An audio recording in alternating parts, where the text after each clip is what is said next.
안녕하세요. 저는 경기도에 살고 있는 40대 주부입니다. 지금은 단순히 주부라고 하기엔 사업을 하고 있으니 사업가라고 해야 할까요? 제가 이렇게 사업을 하게 된 이유는 바로 우리 도련님 때문입니다. 어쩌다 도련님과 이런 사이가 되었는지 인생의 절반 가까이 되는 이야기를 지금부터 풀어보려고 합니다. 저와 남편은 동네 친구였어요. 어릴 적부터 한 동네에 살았고 코올리게 때부터 볼 꼴 못 볼 꼴 다 보고 지냈다고 해도 과언이 아니에요. 이불에 오줌 싸서 남편이 소금 받으러 다니는 모습이 아직도 기억에 생생합니다. 제가 다른 여자친구들과 소금놀이나 인형놀이 고무줄을 하고 있으면 어김없이 나타나 괴롭히고 도망가는 그런 동네의 짓궂은 남자아이였죠. 동갑내기라 그 시절엔 싸우기도 정말 많이 싸웠어요. 왜인지 모르겠지만 어릴 적에는 남자들과 여자애들끼리 성별로 나뉘어서 알 수 없는 다툼을 많이 하고는 했잖아요. 저희도 딱 그런 사이였죠. 그렇게 초등학교까지 올라갔고 여전히 우리는 앙숙이었어요. 그런데 중학교에 올라가면서 남중 여중으로 갈라지며 서로 얼굴을 보는 게 줄어들더군요. 어쩌다 동네에서 교복을 입고 마주치면 왠지 낯선 모습에 말을 걸기가 어렵더라고요. 기존에는 몰랐는데 볼수록 더 남자애라는 느낌이 강했어요. 게다가 내가 모르는 모습을 보는 것 같았죠. 어쩌다 부모님이 시켜서 마지못해 인사를 하게 되면 붉은 목소리에 더욱 멀게만 느껴졌어요. 어릴 때처럼 제게 짓궂게 굴지 않아서 다행이라고 생각 들었지만 본체도 안 하는 모습에 괜히 더 화가 나더라고요. 내가 무슨 전염병도 아니고 멀리서 보자마자 고개를 휙 돌린 채 다른 쪽을 보며 걸어가는 모습에 어이가 없었어요. 그래서 저도 다시는 아는 척하지 않을 거라 다짐한 채 중학생 시절을 보냈습니다. 고등학생이 되자 더욱 얼굴을 볼 수 없었어요. 저는 인문계에 진학을 했고 그 애는 공고에 다니고 있었죠. 집안 형편 때문에 어쩔 수 없이 공고를 가게 되었고 3학년이 되면 취업계를 내고 취직을 할 거라는 이야기를 들었습니다. 바로 그의 남동생에게 말이죠. 뚱한 형과 달리 동생은 어찌나 살가운지 마치 여동생 같은 기분도 들었어요. 외동으로 자랐기 때문에 동생 있는 아이들이 정말 부러웠거든요. 내게도 남동생이 있으면 이런 기분이지 않을까 싶었습니다. 어른이 되고 나니 4살 터울은 별 차이도 안 난다 여겨지지만 어릴 때에는 하늘과 땅 같은 느낌이었어요. 고등학생인 저에게 그 당시 초등학생인 남자애는 한없이 작고 귀엽게 느껴졌거든요. 비록 키는 멀대 같아서 저를 금세 따라잡았지만 애기 같은 얼굴은 변함없었습니다. 그래서 전 그의 남동생을 마치 제 남동생처럼 챙기곤 했어요. 길 가다 보이면 문방구에 들러서 간식도 사주었죠. 그런 저를 무척이나 잘 따랐어요. 학교에서 내준 숙제가 잘 풀리지 않는다며 쪼르르 들고 와서 저에게 묻곤 했어요. 당시 남자애는 어머니는 누나 귀찮게 하지 말라고 말렸지만 제가 괜찮다며 반겼습니다. 우리 어머니도 제가 동생을 갖고 싶다 노래를 불렀던 것을 잘 알았기에 내버려 두었죠. 남자애를 돌보며 동생 이야기가 쏙 들어갔기 때문인 것 같습니다. 어찌 되었든 저는 고등학교를 졸업하고 대학교를 서울로 가게 되었어요. 그 당시 중학생이었던 그 남동생이 어찌나 울던지 자기도 곧 따라갈 테니 기다리라고 하더군요.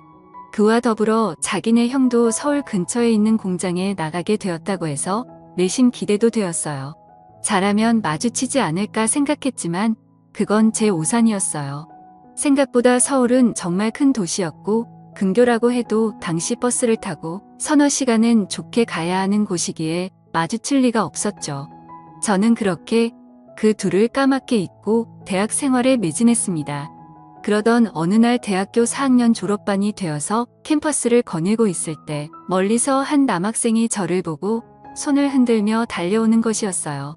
처음엔 전혀 알아볼 수 없었는데 가까이서 보니 고향에서 날 따르던 바로 그 남동생이었습니다. 어느새 훌쩍 자라서 저보다 곱절은 큰 것 같은 그 애를 보니 세월이 실감되더군요. 저를 따라서 이 학교로 진학했다는 말에 왠지 누나로서 기분이 뿌듯했어요. 비록 전공은 달랐지만 반년간 곧잘 만나며 점심도 먹고 학교 앞에서 술도 한잔하곤 했습니다. 그 당시 의상 디자인 학과에는 남학생이 정말 드물어서 눈에 확 띄더라고요. 옷도 잘 입고 키도 커서 같이 학교 앞을 걸을 때면 여자애들이 흘끗대며 그 아이를 보는 게 느껴졌어요. 아이고, 우리 동네 코올리게 꼬맹이가 어느새 훌쩍 커서 여자들이 흘끗거리네. 인기 많아서 좋겠어. 여자친구 만들면 꼭 누나한테 이야기해줘야 한다. 맛있는 거 사줄게. 맨날 자기를 어린애 취급한다며 투덜대는데 아무리 키가 커도 저에게는 늘 귀여운 남동생으로 보였습니다. 같이 밥을 먹다 보면 틈틈이 자신의 형 소식을 저에게 전하더군요. 안 듣고 있는 척했지만 어릴 적 그 남자애가 어떻게 자랐을지 무척 궁금했어요. 서울에서 자신과 같이 자취를 한다는 말에 괜히 가슴이 두근거렸습니다. 그전까진 분명 근교에서 일한다고 했는데 어느새 서울에 있었구나 싶었어요. 남자 둘이 자취를 한다니 분명 엉망으로 하고 살 것 같은 그림이 그려져서 슬그머니 웃음이 났습니다. 그렇게 지내던 중 군대를 가야 한다는 남동생은 가기 전에 술자리를 갖자고 하더군요. 군대에 가기 싫었는지 술을 많이 마시는 모습에 안쓰러운 마음이 들었어요. 결국 술이 떡이 되어서 집에 안 들어간다고 떼를 부리는데 도무지 감당이 되지 않았어요. 조금 쉬고 가면 괜찮을 거라고 성화를 부려서 숙박업소에 데려다 놓았어요. 남동생을 이불 위에 던져놓고 핸드폰을 뒤져보았죠. 다행히 비밀번호가 걸려있지 않았고 저는 거기서 형의 전화번호를 찾아 전화를 걸었습니다. 신호가 가는 내내 괜히 긴장이 되더군요. 낮은 목소리로 여보세요? 라고 대답하는 남자의 목소리를 듣자마자 가슴이 콩콩 뛰기 시작했습니다. 나 은숙인데 이렇게 말하면 알까? 예전 같은 동네에 살던.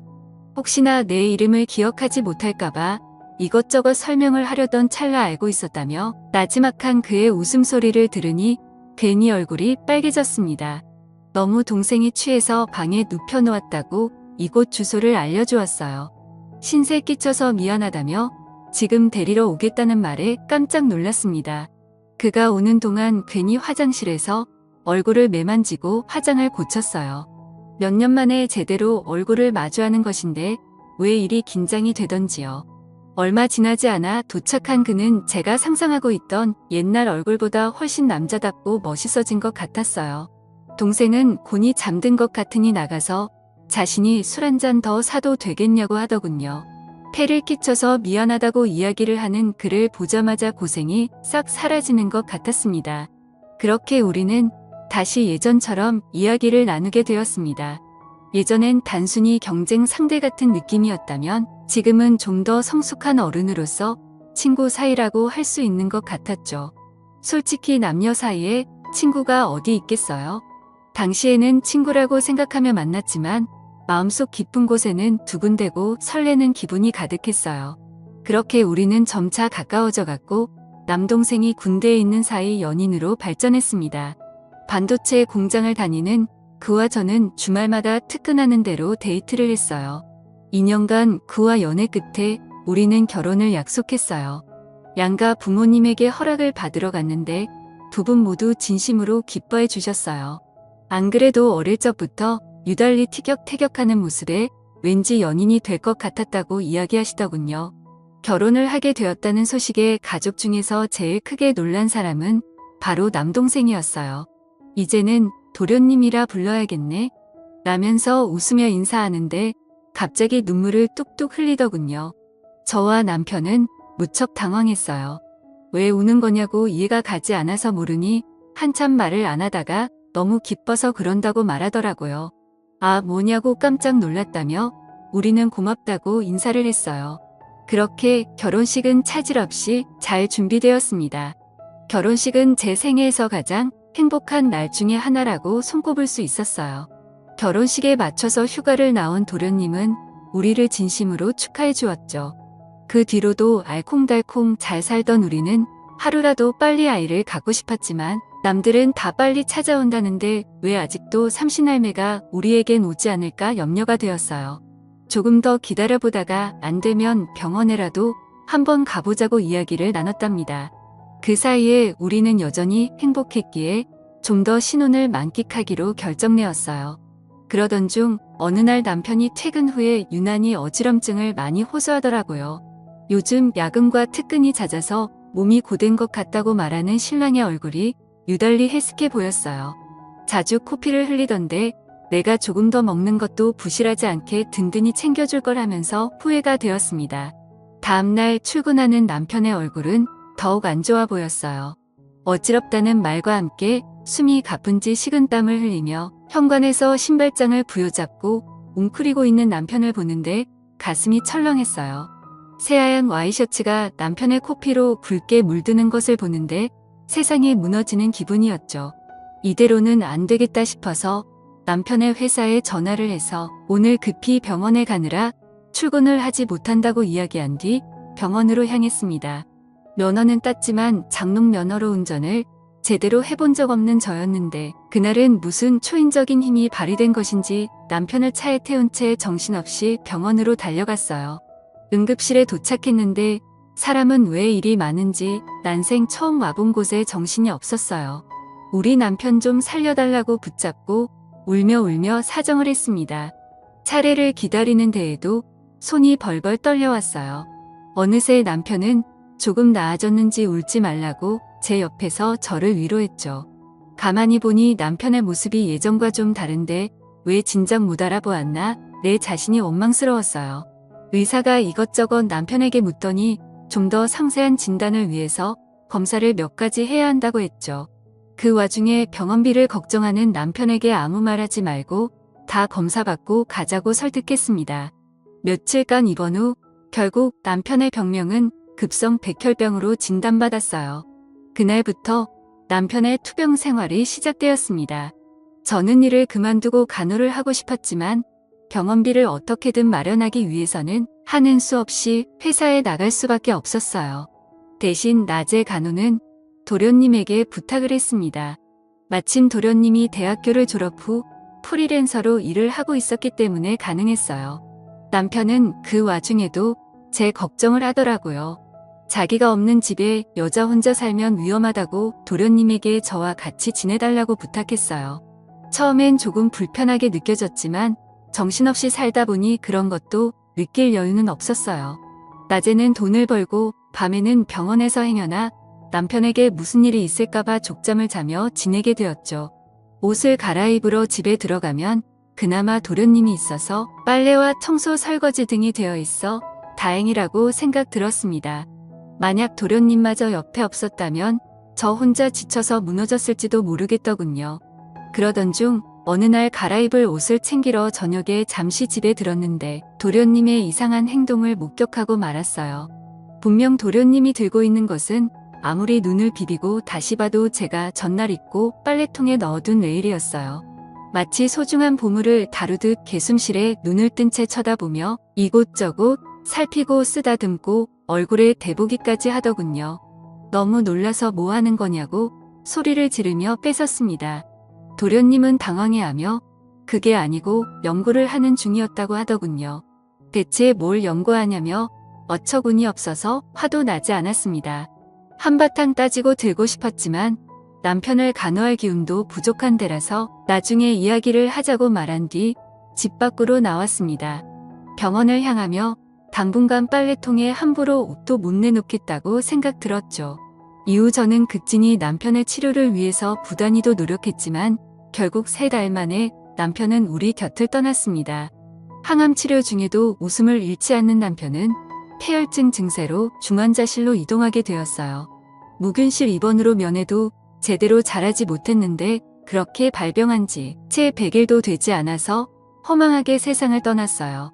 항상 건장하고 듬직한 남편의 모습은 온데간데 없었고 눈도 제대로 뜨지 못한 채 산소호흡기를 끼고 온몸에 관을 꽂은 채로 힘들게 숨쉬는 모습에 억장이 무너졌어요.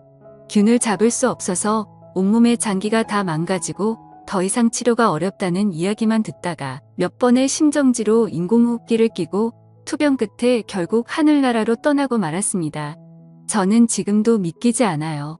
분명 큰 병원이라 해서 수소문해서 입원을 했거든요.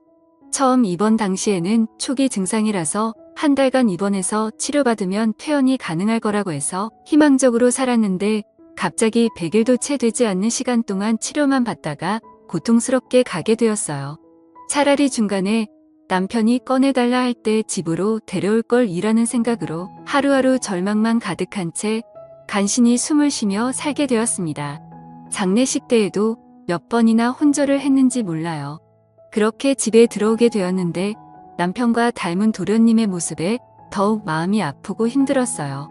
게다가 정신없이 남편의 악화와 장례까지 치르느라 잊고 있었지만 도련님 이 레일을 들고 있던 사건도 아직 해결되지 않은 상태였어요. 남편의 간호 때문에 함께 살고 있었기에 더 이상 같이 살 이유가 없어져서 도련님을 다시 나가라고 이야기했습니다. 나가는 것은 나가는 거지만 그날의 일에 대해 변명할 기회는 달라고 하더군요. 아무것도 듣고 싶지 않고 힘들었지만 일단 그래도 시댁 식구이니 듣기는 해보겠다고 했어요.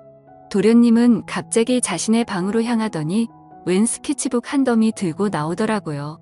한 장 한 장 넘기며 저에게 보여주는데 그곳에는 온통 여성의 레일이 가득 그려져 있었습니다.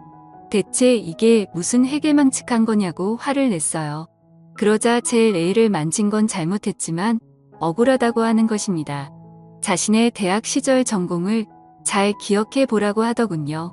그렇습니다. 도련님은 의상 디자인을 공부하던 학생이었죠. 자기가 꿈꿔왔던 패션 사업이 바로 여성 레일이라고 하더군요.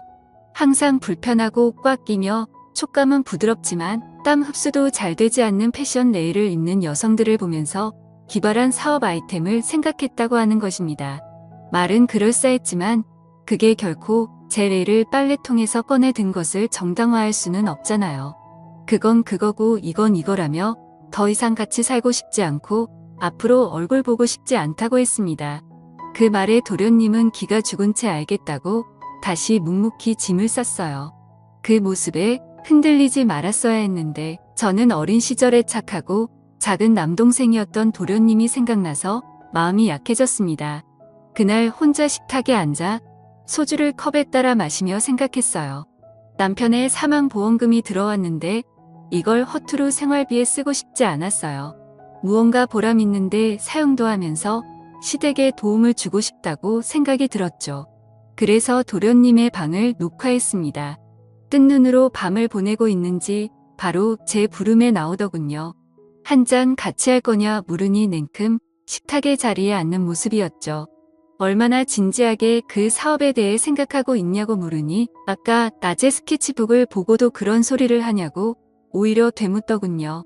가만히 다시 스케치북을 들여다보니 그간 많은 연구와 노력을 한 흔적이 보였습니다. 그래서 저는 제 의견을 이야기했어요. 남편의 사망보험금으로 도련님 사업에 투자를 해보겠다고 말이죠. 대신 조건이 있었어요. 사업이 성공하게 되면 남편의 이름으로 백혈병 아이들을 돕는 재단을 설립하기로 말이죠. 도련님은 동의를 했고 우리는 그렇게 여성 내의 사업을 시작했습니다. 처음엔 말도 많고 탈도 많았습니다. 도련님 이거 디자인이 너무 큰 거 아니에요? 아무리 편하게 만든다고 해도 이렇게 헐렁거리면 입기 불편해요. 저는 본격적인 디자인을 하면서 시작할 여성이 필요하니 그걸 제가 도와주겠다고 했어요. 그래서 도련님이 만든 레일을 입고 하나하나 평가를 할 수밖에 없었죠. 처음에는 혼자 방에서 몰래 입고 감상평만 이야기했는데 커뮤니케이션에 문제도 있고 답답하더라고요. 도련님은 머뭇거리더니 아무래도 입고 보여주고 직접 말하는 게 서로 즉각적으로 이야기하기 편할 것 같다고 하더군요. 도련님 앞에서 레일만 입고 보여주는 게 무척 망설여졌지만 내 스스로 나는 모델이다 라고 생각한 뒤 하게 되었어요. 형수님, 확실히 말씀하신 부분이 뭔지 알겠어요. 그 부분 수정할게요. 그런데 이번 옷감 촉감이 무척 좋지 않나요? 통기성도 좋은데 엄청 부드러워요. 라며 순간 레일을 입고 있는 저를 터치하는데 제 몸이 짜르르한 기분이 들었죠. 아무래도 남편이 하늘나라로 간 후 남자의 손길이 너무 오래되어서 그런 것 같았어요. 황급히 다 보았으면 다시 갈아입겠다고 방으로 들어왔는데 두 군데는 마음이 쉽사리 진정되지 않았어요. 그 뒤로도 레일을 입고 테스트를 하는데 도련님의 눈길이 구석구석 닿다 보니 너무 기분이 이상하고 진정되지 않더라고요. 숨이 조금씩 가빠오는데 그런 제 상태를 눈치챌까봐 긴장되고 조마조마해서 더욱 온몸의 감각이 집중되었죠. 하루는 입었던 레일을 다시 돌려주려는데 그냥 줄 상태가 아니라 손빨래를 해야 했어요. 화장실에서 몰래 손빨래를 한 뒤 나오는데 거실 소파에 앉아서 저를 쳐다보고 있는 도련님과 마주쳤죠. 아이고 깜짝이야. 거기서 뭐해요 도련님. 저를 빤히 보더니 도련님은 성큼성큼 다가와서 말했습니다. 형수님 아니, 이젠 그냥 예전처럼 누나라고 부를게. 형보다 내가 먼저 더 누나를 좋아했는데 어쩌다 이렇게 된 건지 모르겠어. 내가 군대를 간 사이 형이 누나를 택해서 얼마나 힘들고 슬펐는지 몰라. 초등학생 때부터 누나는 내 첫사랑이었는데 누나 이제 마지막 사랑이 되어줄 수 없어? 형 때문에 힘든 거 괴로운 거 다 알아. 이젠 내가 보듬어 줄게. 나도 형을 잃어서 누나 힘든 거 누구보다 잘 이해하고 아껴줄 수 있어. 우리 서로 같이 상처를 극복해 나가자. 당장 날 사랑해 달라고는 하지 않을게. 누나도 받아들일 시간이 필요하니까. 그래도 가타부타 거절하고 날 밀어내지 말고 한 번만 고려해보고 천천히 생각해주면 안 될까. 그게 얼마가 되어도 기다릴 수 있어. 나 밖에서는 진짜 인기도 많고 괜찮은 남자인데 누나 앞에서 왜 이렇게 절절매는지 모르겠다. 도련님의 고백에 저는 그대로 멈춰버릴 수밖에 없었어요. 어렴풋이 옛날부터 눈치는 챘다만 정말일 줄이야.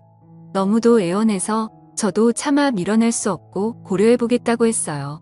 안 그래도 사업을 이어나가야 하는데 칼같이 거절하고 안 볼 순 없으니까요. 그렇게 생각해보겠다고 한 지도 벌써 4년이 넘었습니다. 결국 우리 사업은 대박까진 아니지만 중박이 났어요. 편한 느낌의 여성용 사각 트렁크를 개발해서 온라인 쪽에서 제법 팔리고 있었거든요. 첫 매출이 흑자로 돌아간 날 조촐하게 파티를 열게 되었습니다. 이제부터 백혈병 아이들을 도울 수 있다고 기뻐하며 한잔하는데 다시 한번 저에게 고백을 하더라고요. 충분히 생각할 시간을 주었는데 어떠냐고 말이죠. 일단 빠른 시일 내에 대답해 주겠다고 했는데 어떻게 해야 할지 모르겠습니다. 정말 솔직하게 말하자면 시동생이 남자로 보이고 있어요. 그런데 하늘에 있는 남편에게 너무 미안하고 시부모님 볼 면목도 없어서 어떻게 해야 할지 모르겠습니다.